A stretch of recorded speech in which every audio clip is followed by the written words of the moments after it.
You look at Omar Mokhtar, there's that famous story where his soldiers, they say to him, yeah, Sheikh, they have F-16s, وإحنا look what we have. You know, we have just, you know, and Omar Mokhtar says to them, Allah yarhamu, they said they have planes and we don't have planes. He said, do their planes fly over the arsh of Allah or below the arsh of Allah? Allah. Like that. And they all go quiet, so they all go below the arsh of Allah. He said, the one on the arsh is with us. And he says it with such yaqeen. Even when he talks to Graziani, the Italian general, when he's captured, Graziani tells him, why do you keep going? Why?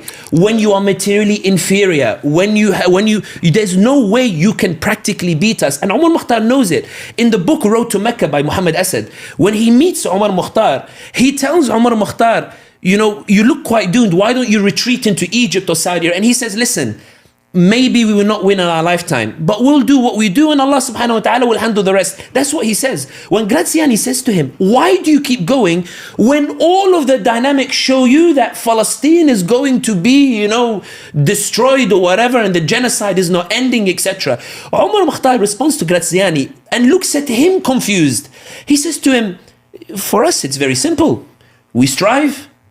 If we win in this life, we win. If we don't, Allah rewards us and gives us Jannah. You're the one miskin who has to fight the generation, then the next generation, then the next generation of people who strive because of the promise of Allah subhanahu wa ta'ala.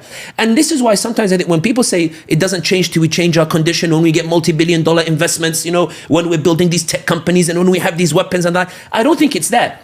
I think it's when you believe that the promise of Allah subhanahu wa ta'ala alone is enough to make you get up off your bed and to move and to go and embark on action, believing that you might not get the result that you want, but Allah has said He will reward every moment that you strive to it. That's, I think, what Allah subhanahu wa ta'ala means. And that's why these 2 years were so transformative for the Muslim community, because everybody thought, what boycott? Then Starbucks CEO suddenly got sacked because of it, and everybody went, Allah, boycott works. And then they started shutting down stores.